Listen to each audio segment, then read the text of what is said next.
Olá, tudo bem com vocês? Que a graça e a paz de Jesus esteja com todos. Estamos aqui mais uma vez com o seu programa, né, IAST da São Jorge, estudo da lição dos adultos da Escola Sabatina, com o tema Deuteronômio em escritos posteriores. Então, que vocês sejam muito bem-vindos a esse estudo, que vocês possam absorver o máximo de conhecimento, entendimento, para que vocês tenham um ótimo aprendizado na palavra de Deus. E temos aqui a nossa convidada, a nossa irmã Vera. Seja muito bem-vinda, irmã Vera. Você pode também falar para os nossos telespectadores qual que você atua aqui na igreja, né? Qual departamento você já fez parte? Pode. Olá, os telespectadores que estão nos assistindo neste momento. Meu nome é Vera Lúcia. Eu faço parte da igreja de Cidade de São Jorge e já fui diretora de Clube de Desbravadores, já trabalhei no departamento de idosos, já trabalhei no departamento de adolescente. Hoje eu estou apenas fazendo parte dos membros da igreja, né? E ajudo em alguns cargos da igreja. Estou muito feliz por ter sido convidada pelo William para estar participando da lição 11, que é uma lição maravilhosa. Nós que agradecemos, Vera, por você ter aceitado o convite. Então, que você fica muito à vontade aí, tá? Para dar a sua opinião, né? Sim. Os seus argumentos. Tenho certeza que essa lição vai ser muito rica, tá bom? Peço, irmã Vera, que você possa fazer a oração antes do estudo? Querido Deus, Pai que está nos céus, neste momento te damos graças ao Pai, porque temos a oportunidade de estar aprendendo de Ti através das lições da Escola Sabatina. Mas também te peço que nos ajude neste momento, nos dê força, sabedoria dos altos céus, que nós possamos falar não de si, mas inspirado pelo Teu Espírito Santo. Cuida de mim e do apresentador William, que o Teu Espírito Santo venha pousar sobre nós e nós possamos transmitir aos telespectadores um pouco mais da Tua palavra, ó Deus. Em nome do Teu amado e querido Jesus. Amém. Amém. Então, irmãos, vocês que estão nos assistindo, então nós temos aqui nosso tema, né? Como eu tinha dito antes, que é Deuteronômio em escritos posteriores. E aqui temos os versos para memorizar, né? Que está lá em Deuteronômio 10, versículo 15, que diz o seguinte: O Senhor se afeiçoou tão somente aos pais de vocês para os amar, e a vocês, descendentes deles, ele escolheu do meio de todos os povos, como hoje se vê. Irmã Vera, quando nós nos deparamos aqui, né, com esse título, Deuteronômio em escritos posteriores, o que quer dizer isso? Olha, William, o que eu entendi na lição é que o Senhor, ele nos aperfeiçoou tanto, né, que ele terminou nos amando os nossos pais e continua amando os descendentes que somos nós hoje, né? Amém. E esse amor é tão imenso pelo povo até hoje, que a gente vê isso no nosso dia a dia, né, na nossa comunhão com ele. E quando ele fala em Deuteronômio, escritos posteriores, Deuteronômio é um dos livros, né, que ele não foi esquecido pelas escrituras. Ele vem ajudando os outros profetas, né? A gente percebe lá em Jeremias que Jeremias ele termina escrevendo e falando a mesma coisa que foi falado no tempo de Deuteronômio, né? Quando Moisés escreveu o livro, então ele vem citando isso. E aqui na base do sábado, a gente percebe que o Antigo Testamento, ele se referia ao livro de Deuteronômio como papel importante, central de toda a Bíblia, né? Ele vem nos lembrando tudo que Deus pediu para Moisés naquela época, ele vem nos lembrando até hoje, para que nós não possamos cortar essa aliança que Deus teve no antepassado com aqueles nossos irmãos e até hoje conosco também. Então, Deuteronômio é muito importante em escritos posteriores, porque cada profeta que escreveu uma parte da Bíblia, ele vem citando algumas bases de Deuteronômio. Né? Ele vem falando, Jeremias, por exemplo, fala, Moisés falou o céu dos céus. E aí, todos os profetas, Neemias, Amós, Oséias, ele repete a mesma coisa. Então, isso é um sinal de que aqueles profetas, eles tinham o costume de ler Deuteronômio. Ou seja, é um cumprimento daquilo que eles tinham falado Sim, antes, né? com certeza. Um futuro próximo, não é isso? Sim.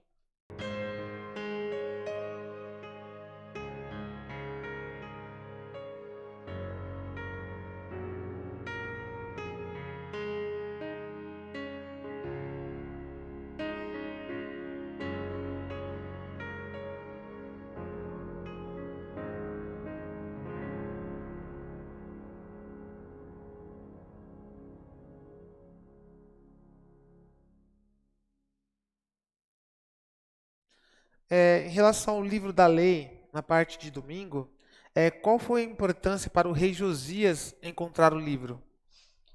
A gente sabe que Josias foi um rei com 8 anos de idade, né? Muito jovem. Se hoje, na no nossa época, a gente escolhesse uma criança de 8 anos de idade para ser rei, isso seria impossível. Mas Verdade. Josias foi criado dentro da conduta cristã.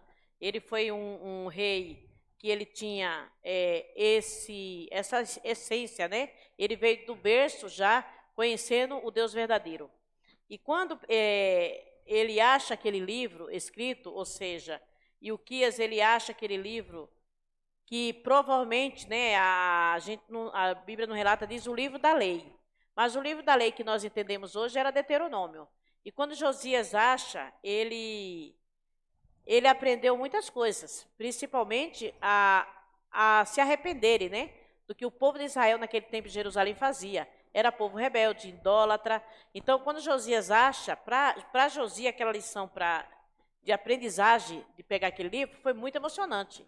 Eu imagino como ele ficou emocionado, falar, poxa, eu sei que existe essa conduta, eu sou um homem fiel a Deus, mas o povo em que eu comando ou eu mando nele aqui, eu sou o rei, eles são rebeldes, eles são idólatras. E aí Josias pega aquele livro e ele passa aquilo para o povo, né? Ele ficou muito feliz, a gente sabe a história de Josias, não dá para a gente comentar porque é pouco tempo, mas a gente percebe que ali, quando ele fala dos estatutos, dos testemunhos, né? E ele fala de todo o coração, de toda a alma. Ele chama o povo, reúne o povo daquela cidade e ele fala de coração, de alma. Ele fala, olha, graças a Deus nós encontramos o livro. E realmente o que eu falava, o que eu ensinava para o povo, agora vai ser concretizado com o livro de Deuteronômio. Então a gente percebe ali que Josias foi um grande rei, porque ele tinha um temor a Deus, né? E hoje esse livro de Deuteronômio vem nos ensinando isso. Então, assim, no decorrer dos anos, né, na época do povo de Israel, podemos ver que muitas pessoas tinham esquecido dessa lei, né? Eles estavam Sim. adorando falsos ídolos, né? Estavam com práticas pagãs. E chegou um momento, né, que Josias, né, coração sincero, ele procurou obedecer, né, aos mandamentos de Deus. Sim. Procurou fazer a vontade dele, né? Sim. E para isso ter acontecido isso, ele teve que tirar limpar tudo que tinha lá, ídolos, tudo. Até próprios sacerdotes, né, foram mortos, Isso porque eram mesmo. sacerdotes idólatras. E Uhum. a gente percebe aqui no último parágrafo, que embora muitas vezes pensasse, estamos muito bem com o Senhor, que era o que o Josias pensava, que era que o povo achava que estava, ele estava sendo com um engano perigoso, né? Eles adoravam ídolos, conheciam o Deus verdadeiro, mas adoravam os ídolos.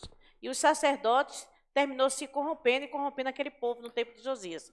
E aí, naquele tempo, Deus vai e mostra o livro que realmente Deus queria que aquela nação de Israel ela fosse absolvida novamente e voltasse para ele, né?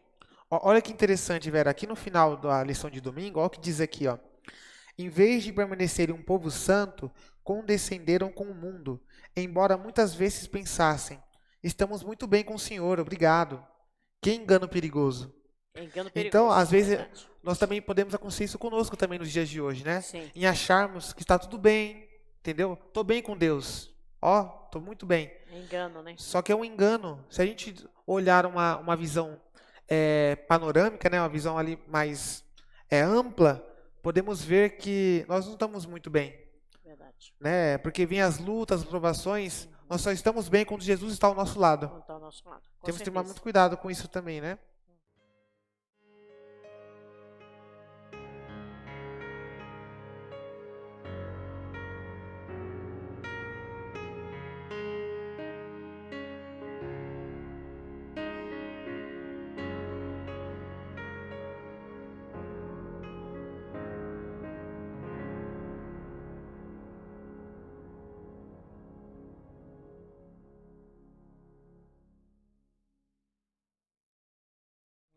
Aqui partindo para a lição de segunda-feira, o céu dos céus, queria fazer uma pergunta, Vera. É, o que Moisés falou sobre o céu dos céus? Olha, é interessante na lição O Céu dos Céus. Moisés, ele queria mostrar para aquele povo que tinha sido resgatado do Egito, que além de Deus ter dado todos aqueles milagres, ele queria mostrar para o povo que existia um grande e poderoso Deus. Quando ele cita céus dos céus, ele quis mostrar a grandeza de Deus àquele povo, né? Olha, nós estamos no deserto, nós estamos 40 dias andando aqui, vagando no deserto, mas além disso existe céus dos céus. O que é céu dos céus? Para Moisés era que Deus, ele estava mostrando um Deus grande, poderoso, que estava ali guiando aquele povo, né? E o povo de Israel era um povo escolhido por ele, por Deus. E Moisés queria que aquele povo entendesse que o povo estava sendo desobediente a Deus.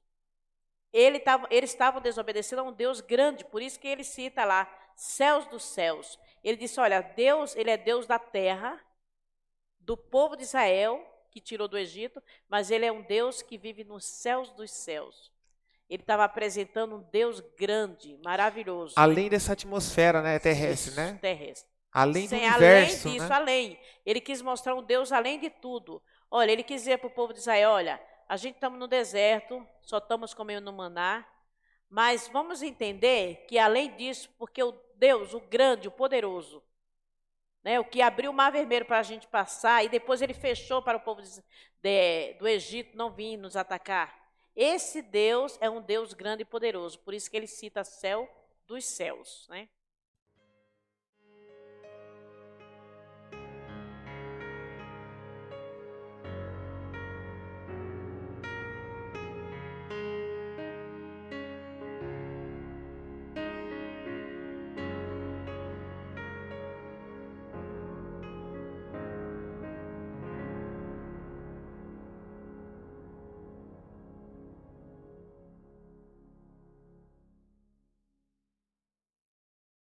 Como é grandioso o nosso Deus, né? Sim. Deixa eu fazer uma pergunta, Vera. Em Deuteronômio, lá em Jeremias, né? Porque em Jeremias também podemos ver também citações de Deuteronômio, né? Ô, Vera, o que o Senhor pede em relação aos mandamentos e aos estatutos? Olha, ele pede obediência, né? Lá em Jeremias, a gente percebe que Deuteronômio ele vem se arrastando desde o princípio do mundo. Percebe que Moisés, quando escreveu Deuteronômio, ele não ficou esquecido, como eu falei nesse instante. Mas Jeremias, ele cita todo o Deuteronômio. Ele cita as grandezas de Deus, e ele cita lá a obediência à lei de Deus e os estatutos, a aliança que Deus fez com o povo de Israel. Então, quando ele fala isso, ele não fala só para o povo de Israel naquela época, ele fala para nós hoje. Qual é a minha aliança e a sua? Aonde estamos que não fizemos essa aliança com Deus ainda? Vamos quebrar essa aliança com Ele? De forma nenhuma. Porque Deus, Ele nos amou de uma forma tão especial que Ele deixou que esse Deuteronômio, né, esse livro Deuteronômio, onde Moisés escreve tudo ali sobre a lei de Deus, sobre a lei da natureza, sobre a lei cerimonial, ele vem se arrastando até hoje. E por que nós somos guardadores do sábado? Porque nós sabemos que existe uma lei para ser obedecida. Amém. Né? E essa lei, ela está aí, nós precisamos obedecê-la. Porque a Bíblia diz que em Jeremias, ele fala lá que essa obediência incluía como tratava as pessoas. Porque o povo de Israel, eles eram um povo que adorava a Deus. Mas eles esqueciam do mandamento da humildade, do amor. Em relação Né? às viúvas, Em né, aos relações pobres. às pessoas, eles roubavam as pessoas, as viúvas, eles tiravam até as vestes das viúvas. Então, o que pautava neles aqui era a humildade e o amor que eles não tinham pelos outros. Ele conhecia a lei e os estatutos, mas não obedecia, né? O que adianta ser o povo de Deus se eles não eram obedientes ao E Senhor, né? sem ser obediente. Não adiantava Né? nada, né?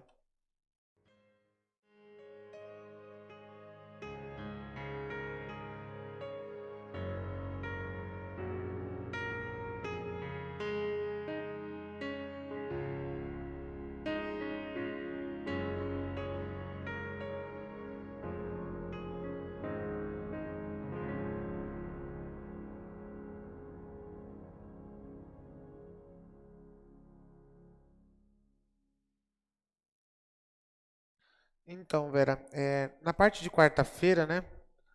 Vemos aqui o que o Senhor pede, né? Então, o que nos pede hoje a respeito da aliança com Deus, né? A palavra dele. A gente sabe que o que o Senhor nos pede. Deus, ele é tão bondoso, William, que ele nos pede só duas coisas, né? O mais importante, obediência e humildade.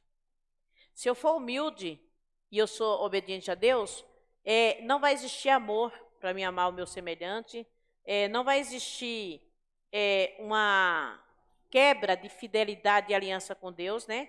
Eu vou reafirmar esse concerto com Deus toda vez que eu for ler a Bíblia e eu fazer algo para alguém.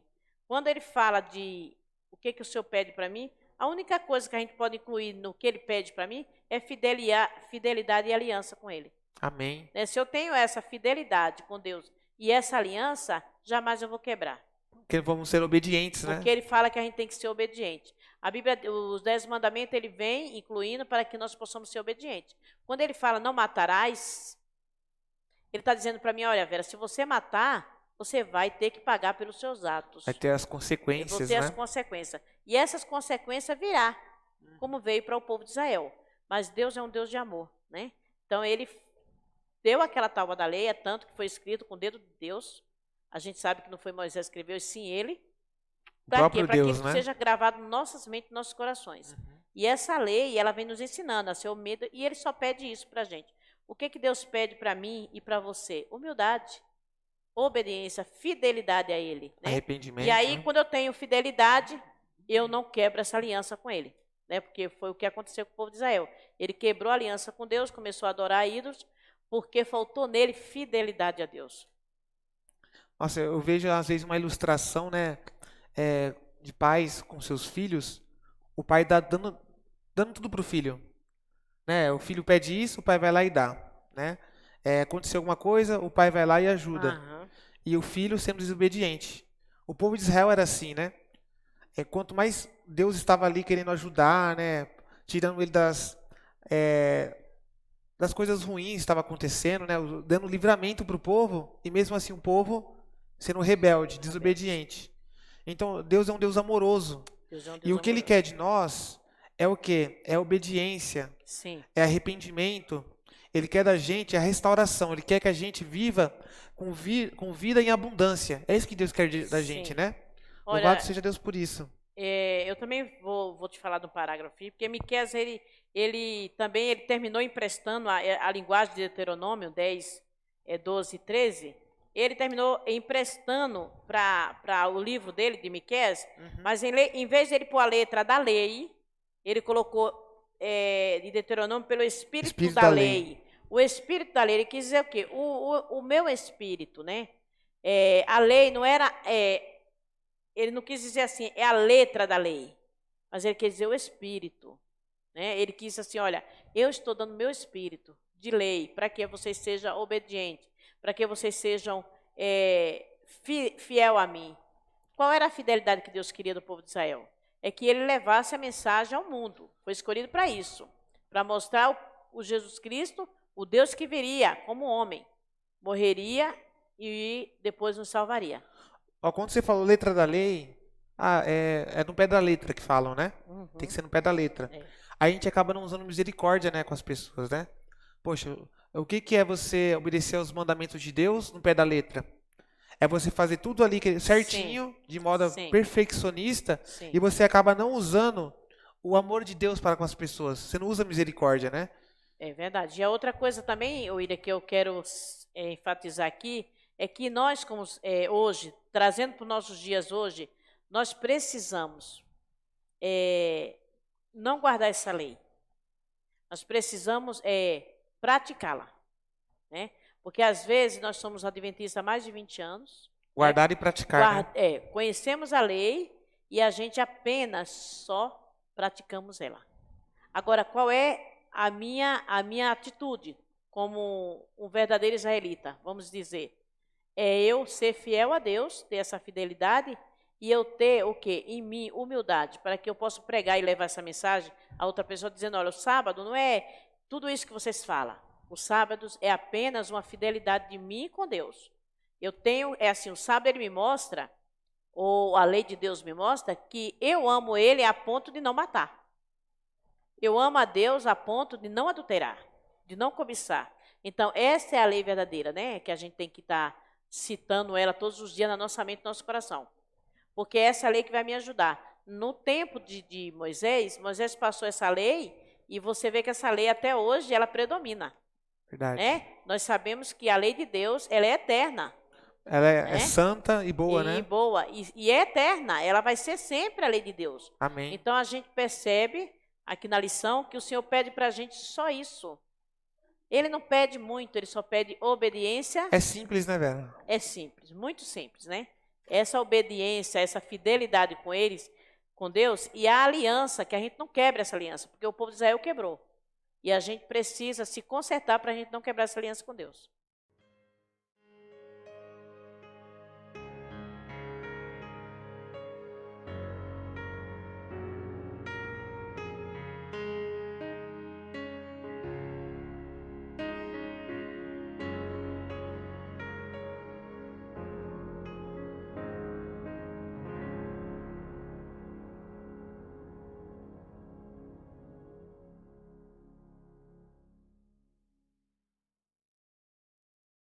É simples e a gente que complica as coisas, né? Sim.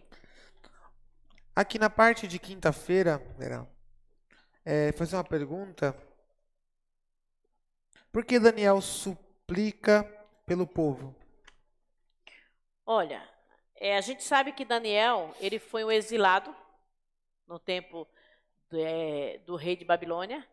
Daniel era jovem, Daniel poderia não suplicar por ninguém. Ele poderia ter suplicado por ele. Mas Verdade. Daniel, ele foi uma pessoa convertida, ele lia todos os rolos naquela época, né? E ele conhecia o Antigo Testamento como ninguém. Então, quando você me fez a pergunta, por que Daniel orava pelo povo? A oração de Daniel foi um resumo sobre toda a nação. Ele deveria ter advertido desde o tempo de Deuteronômio. Olha, Daniel, quando ele estava lá no reinado, provavelmente ele leu o livro de Deuteronômio. Então, ele sabia que o povo de Israel ia ser um povo foi escolhido por Deus, que Deus iria salvar, e o que ele faz? Ele se ajoelha humildemente. Você viu que na lição anterior, o que Deus pede? Humildade. Daniel foi humilde, porque Daniel já vivia no reinado, ele já tinha tudo ali. Ele poderia ter sido egoísta e falado, não, eu só vou orar por mim.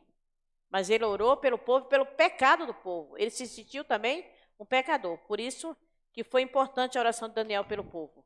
Porque Daniel foi um dos profetas que provavelmente foi o que mais leu o Deuteronômio. E ele nunca questionou, né? Por que, né? Estava acontecendo aquilo. Não. Através de Deuteronômio é que Daniel começou a ver por que estava acontecendo tudo aquilo com o povo, né? Isso. Por causa da desobediência, não é isso, Vera? E você vê que no terceiro parágrafo, ele fala assim, que nas lágrimas de súplica de Daniel, ele jamais fez o que tantos fazem quando ocorre uma tragédia. Por quê? Ele nunca questionou o motivo, né? Graças ao livro de Deuteronômio, você viu que eu falei? Que Daniel sabia a razão de tudo. O livro mal que veio sobre eles não era apenas o destino cego, o acaso, mas os frutos da desobediência. Daniel orou pelo povo porque sabia que desde o princípio aquele povo era rebelde por isso. E Daniel, você vê que em momento nenhum Daniel questionou a Deus o motivo.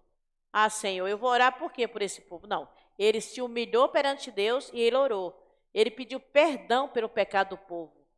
É muito importante isso para a gente hoje. E o que nós estamos fazendo hoje? Será que estamos orando pelo pecado do nosso irmão? Será que nós estamos fazendo igual Daniel, né? Se joelhando e orando? Porque Daniel aqui, não teve motivo nenhum para perguntar a Deus. Ele não perguntou. Olha, eu vou orar por fulano, porque Sadraque, porque ele pecou? Não. Eu vou orar pela nação toda, pelo povo todo. Ele orou até pelo próprio rei, né? Que Daniel, a gente sabe que Daniel foi escravo, foi pegado cativo para lá. E aí a gente percebe que a oração de Daniel é uma importante humildade para a gente hoje. Olha que interessante, Vera. Eu vendo aqui, né, essa história, né, dizendo sobre o livro de Deuteronômio e o que acontecia. O livro de Deuteronômio já antecipava o que o povo ia fazer no futuro. Sim. Então é a mesma coisa do que você assistir um filme. Sim. E você depois assistir o filme novamente. Você já sabe o que vai acontecer no filme. Já sabe quais vão ser as consequências e qual vai ser a tragédia que vai acontecer. Então o povo já sabia, Daniel sabia disso. E ele procurou o quê? Ele não questionou para Deus. Não questionou nada. Deus, Ele só verdade. orou e intercedeu pelo povo. Sim. Aqui no final diz assim, ó: contudo, a oração de Daniel indicava que apesar desses eventos havia esperança.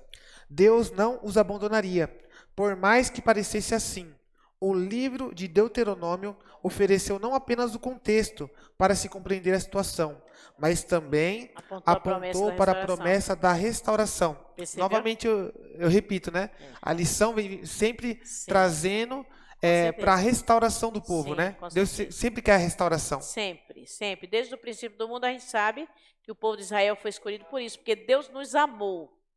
Ele nos ama de uma forma especial. A gente não consegue entender esse amor, William, porque as pessoas pecaram muito. É muito grande, né, o Se a amor? gente começar a ler a Bíblia, a gente percebe que aquele povo foi muito pecador.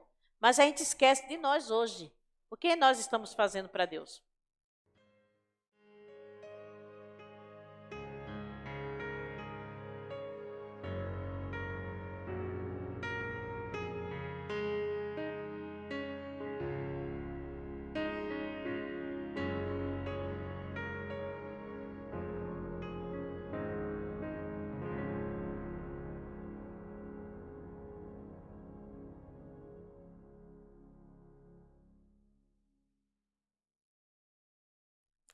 Agora vamos para as considerações, Vera.